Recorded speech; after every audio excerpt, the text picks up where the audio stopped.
Some news out of Jerusalem. Ultra-Orthodox Jews, including children, were filmed spitting on Christian worshipers in the Old City.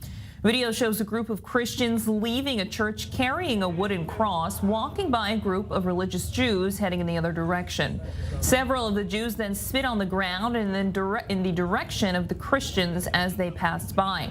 A border police officer was even seen walking behind them and doesn't take any action in response. And today, the Israeli police announcing that they've arrested 5 people for their involvement in the matter.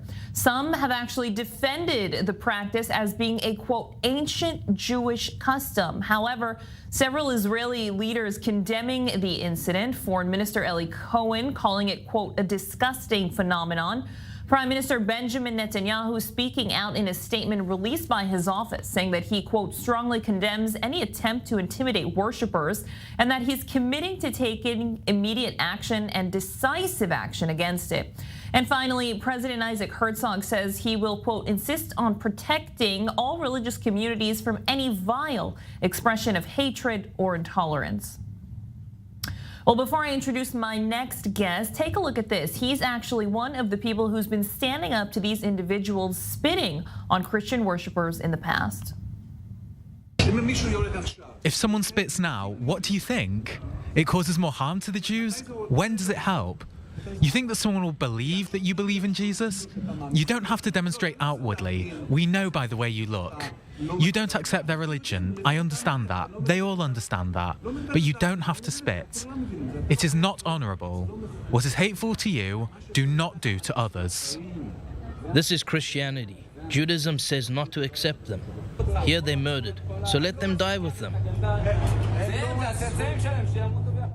Well, I'm joined now by the man in that video, Robby Berman, a tour guide from Jerusalem. Thank you so much for being with us. Look, I want to first ask you about that incident. You've clearly seen this happen in the past. This is not a new phenomenon. People from the right-wing settlers defending this as a, quote, ancient Jewish practice. Talk to us a little bit about your experience with this. Well, first of all, that clip there at the very end, you didn't translate what he said, but he ended off by saying, I'm trying to have a conversation with the guy, and he ends off, you should die along with them. You should die along with the Christians.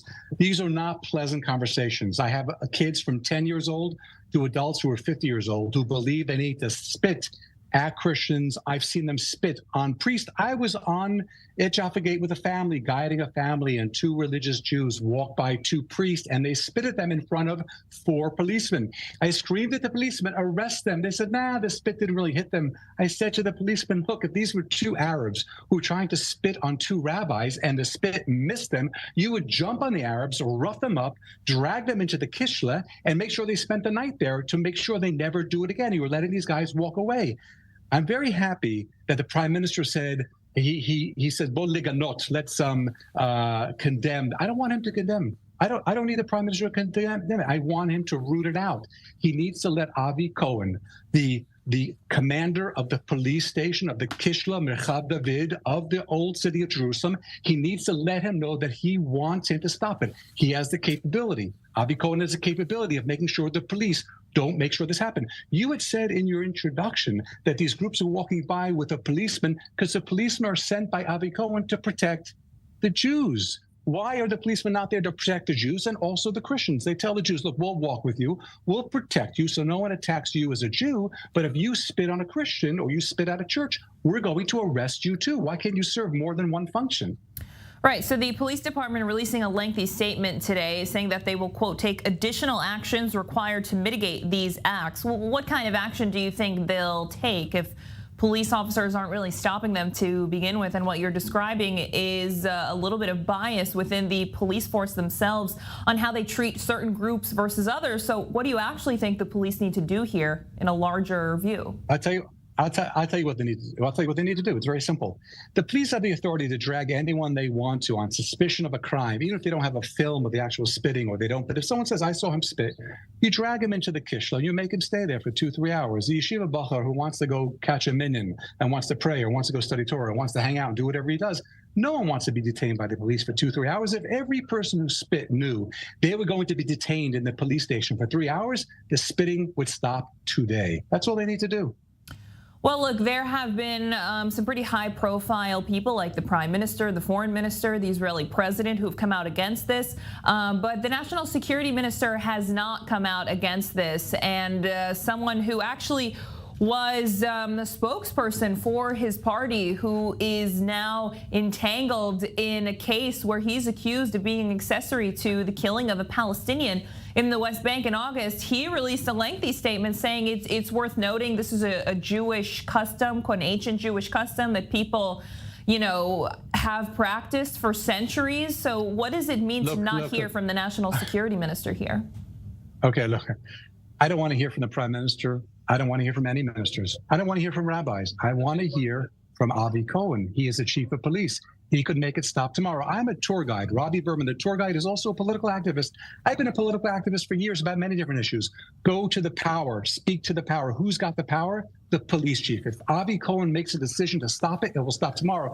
A chief rabbi can make a declaration from here to tomorrow. No one's going to listen to him. The prime minister can make a declaration and decry what they're doing, but no one's going to listen to him.